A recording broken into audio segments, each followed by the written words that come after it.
Good Monday morning, everybody. It is the 12th of October. It is a balmy 50 degrees, and we're starting to get things ready for winter here at Nelson Creek Farms. Oh boy, it's a-coming. We've already had snow up in the high country.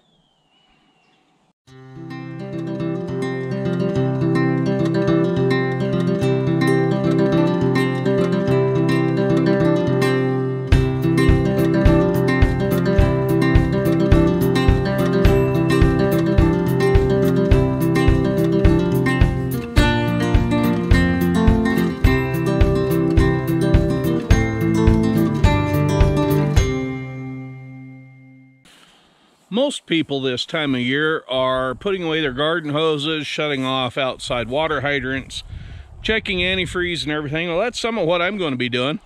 But as long as Nelson Creek has water flowing through it, which will last probably at least another 10 days or so, I'm going to try to water up some of the landscaping around this place, mainly the big trees, because we didn't get much rain at all this year. So the more I can shove to them, the better off they'll be.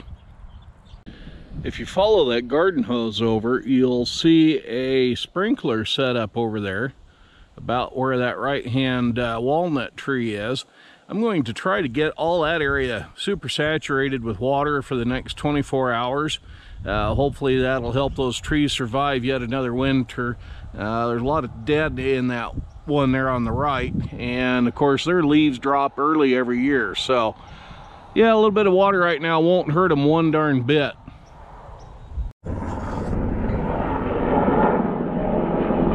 Go figure what that is. It's a round ball hanging underneath that helicopter. So I seriously doubt it's a bucket to haul water for fire.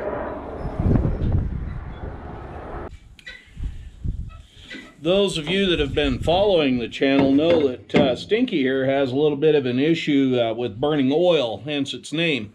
It also has had a bad head gasket in it since I've had it, and it's letting some of the engine oil get up into the coolant. So I keep a handy bottle of 50/50 pre-mixed antifreeze around just to top the thing off now and again. And that seems to help get rid of the oil out of the coolant system. Plus, this time of year, it doesn't hurt to make sure everything's prepped and ready to go for the winter season and cold temperatures, because Stinky's our #1 snow moving machine around here. Yeah, that's done. Now on to the rest of the tractors.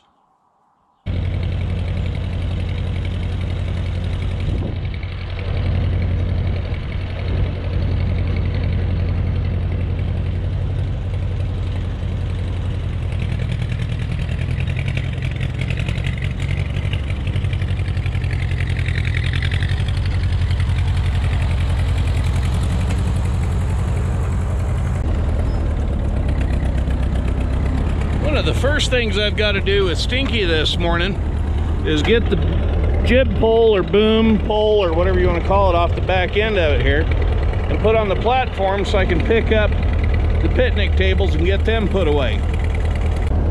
If Stinky doesn't sound like she's running right, she's not. She's missing on one cylinder. I just got to playing with it, and the front of the distributor cap had a bunch of moist something stuck to the front of it.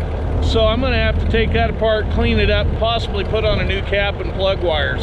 So we'll see what that is, because I got to get that fixed before snow flies, and I got to put a blade on to move snow. You'll have to pardon the wind noise today.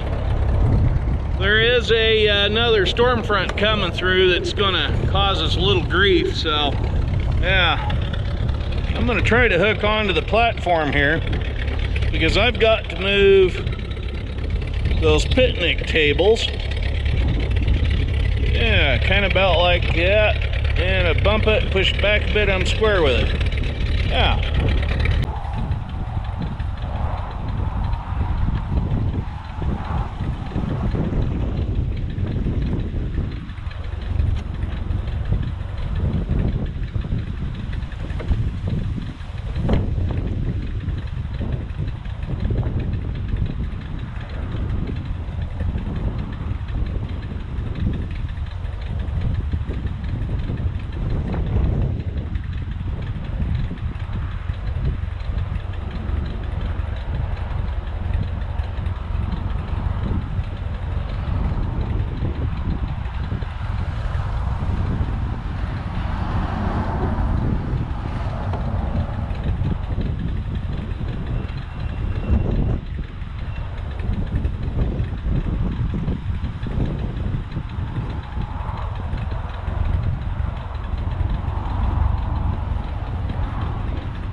and this is how we move the picnic tables at the farm.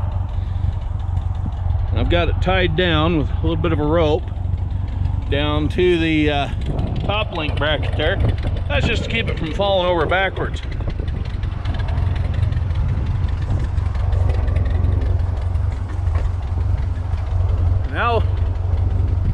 Now we'll raise it up and get it over to the garage.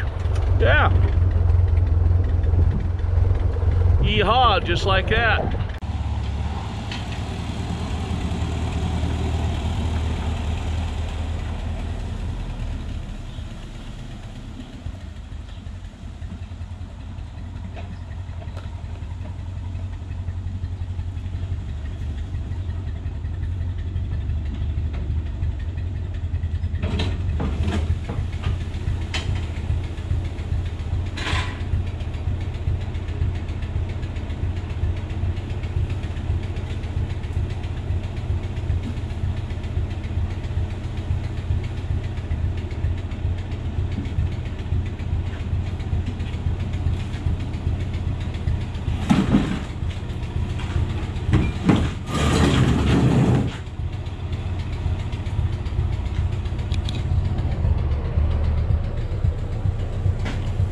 Something like that.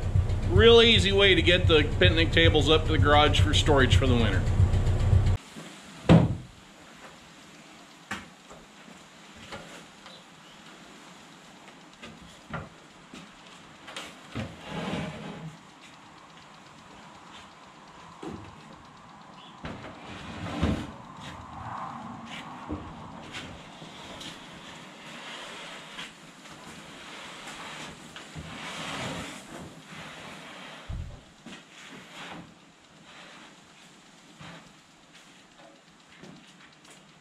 Yeah, something like that.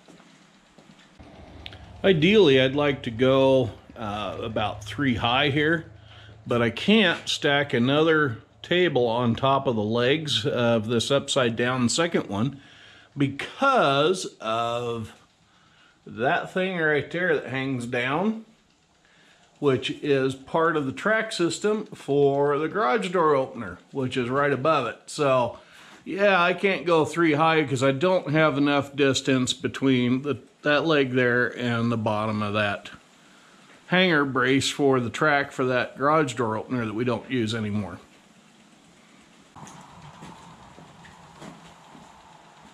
The one thing I can store up there though is the park bench. It should fit across here very well.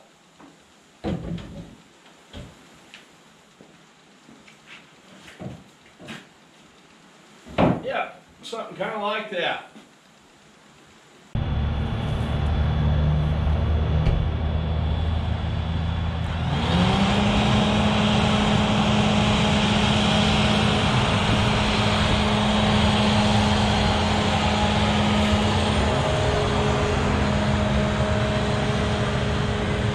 Now that positively makes this farm's equipment look like miniatures.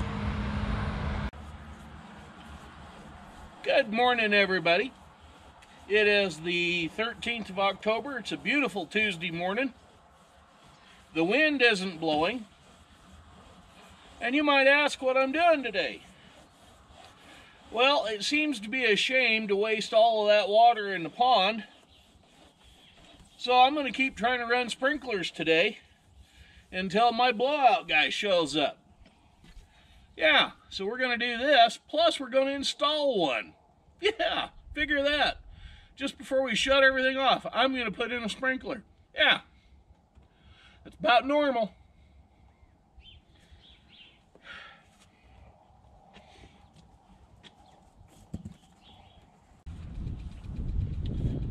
Unfortunately, one of the first things I have to do to install that second sprinkler, or the last sprinkler, it'll be up here closer to the fence at the south end of the raspberries, is to dig up that poly pipe that I just got done burying from the installation of the sprinklers along here, so that I can put a T in and run another line that way. Yeah, so I got to start here by digging this up.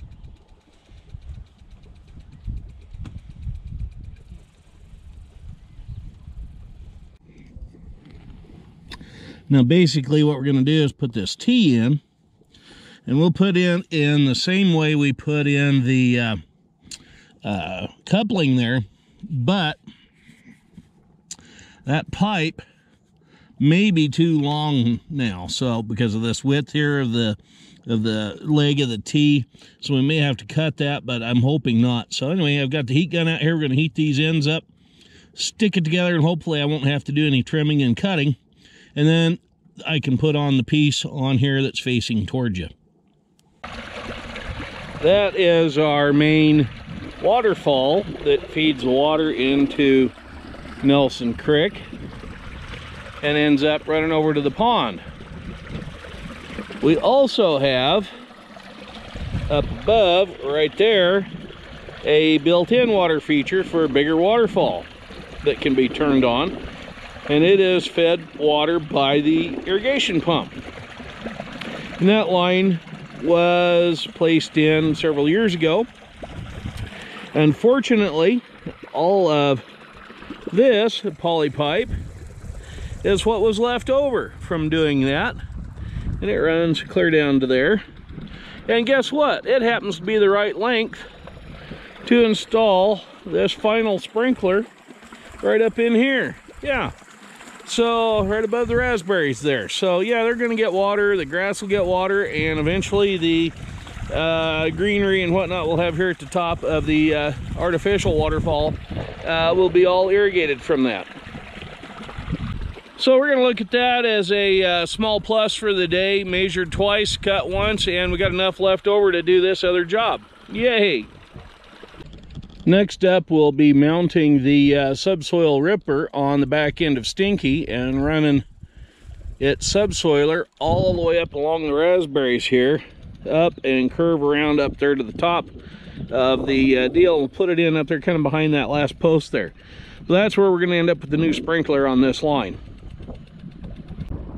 Well, the connection is made there at T's in, and some of the poly pipe has even been buried, and it runs up here alongside the raspberries like I was saying, and it is a hair short, but that's all right because I have funny pipe and an adapter to go from the end of that up to that hole there where the sprinkler is going to go. So not a huge deal, so we'll get that put together, get the sprinkler in, give it a test, hopefully all before James shows up to pull out the sprinklers.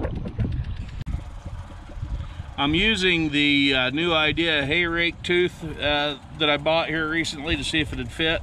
I haven't installed it yet, but it makes a darn handy deal to pop the top up on those sprinklers. So I can get in there and change out the nozzle. That thing, that's the 3 gallon a minute nozzle. And I don't remember what Skylar said, but I'm going to put the 2 gallon a minute nozzle in. And if it ain't right, we can always change it later. Right? Right. Anyway, get it where you can reach it. There. There's a 2 gallon a minute nozzle in. And the only other thing left to do is change the location of that spring like I showed you in one of the other videos, as it is suggested to do by the manufacturer, so that the impact part works properly, and we're done. With that, I can pop that shut, and then all I gotta do is get this thing installed. That's the 1-inch poly on this end, funny pipe on that end. So I'm gonna have to heat up the poly pipe again, stuff that in with a couple of hose clamps holding it in place, and put that in the bottom of this. I'm gonna get a little Teflon tape for that one. Yeah, and that'll be done. There goes that helicopter, that ball thing hanging under it again. What whatever that contraption is, I don't know if it's a water sack to haul water for firefighting or just what. It's a pretty good deal, whatever it is, size-wise.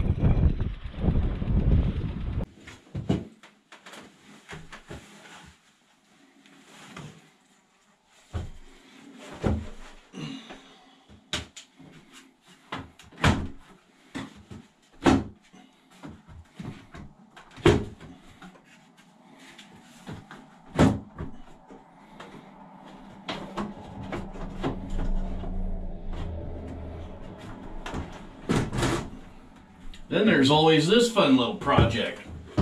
Trying to get this thing out of this window. Yeah.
Yeah, something like that.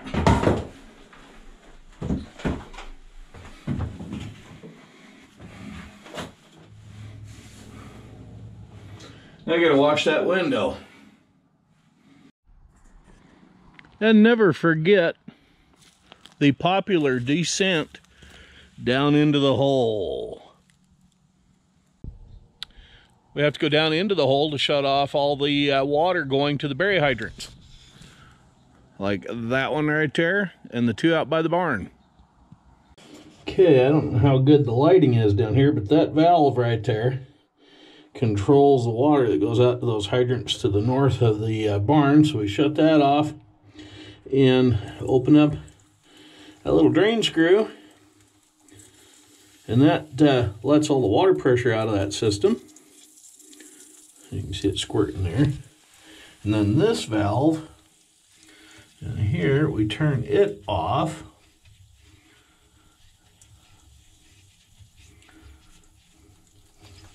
And we turn this one off way down here.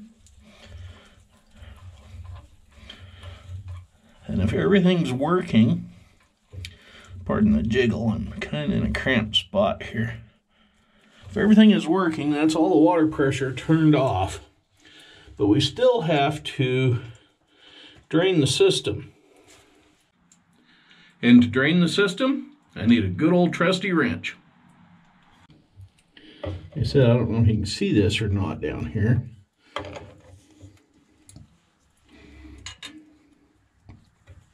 Get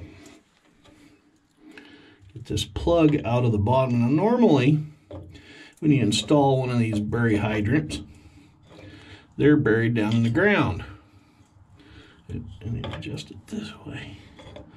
And this little plug isn't actually in there. It's just a hole, a threaded hole. And what that does, every time you let the water off, or shut the water off, the stopper is actually down here. And that seals up down low here, and all this water that's draining out right here is coming from the pipe from here up to the top. So yeah, that's got to all come out of there. Well, that's all shut off down here in the well. One of these days, this whole thing's going to be above ground. Yeah, and I won't have to be crawling down here to do this anymore. Right here is part of the reason why. You can see it, but the trees are caving in with their roots, the concrete wall of this little underground paradise here. So, yeah, one of these days this is all going to cave in. So, yeah, we're going to have to do some major well work in a few years. All that's left to do now is get this cover back over the well opening,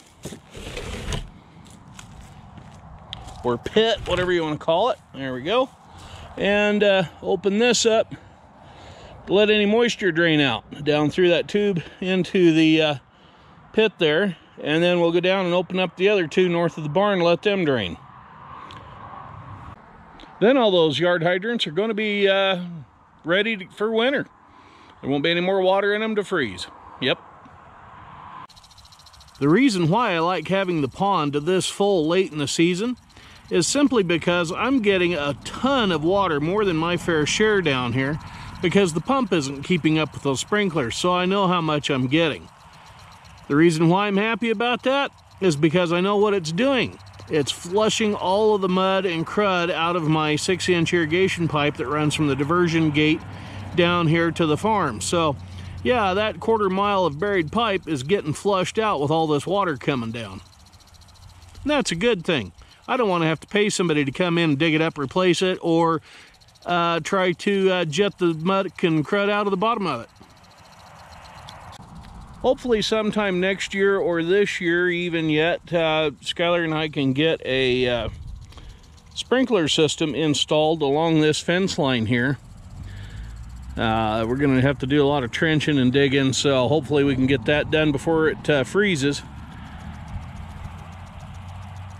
But that'll get this area out here watered. Well, that's going to wrap it up for this chapter of this little show that we did for you today. A lot of little projects going on to weatherize and winterize the farm. Unfortunately, the camera was set at a still photo, so it didn't take any video of me getting the system blown out for the sprinklers and whatnot. So we'll have to catch that another time. Now that the water has been turned off out of the pump and the sprinklers have all been blown out and the water lines have been drained, we'll probably be just working on some shop items from now until it gets so cold we don't dare be outside. So there'll probably be fewer and far in between videos from now through till next spring. Next year, though, we got a lot of big projects coming up. Several, in fact, are very key. One is we're going to be trying to get a baler to do hay and grass hay mixes with. 2, we're going to be looking at a new heat source for the house. Don't ask me why just yet. And 3, we had a kind of an executive meeting with the family, and we're all in agreement about jacking up the roof on the old garage about 2.5 feet, possibly even extending it to the west, and even maybe adding a wing to the north off of the thing and turning that into an indoor event center for flea markets and that sort of thing. So a lot of projects coming up in 2021 if we all survive the election and COVID-19. So anyway, as always, don't forget right down there, right there, that little red thing that says subscribe on it. Go ahead, click on that. Make sure you click the bell icon, and all, the word all, pops up on the right side of that. That way you can get notified every time we do have a new video out, seeing as how they're going to be few and far in between for the next couple of months. So anyway, I'm Farmer Dave. Glad you were along for the ride this year.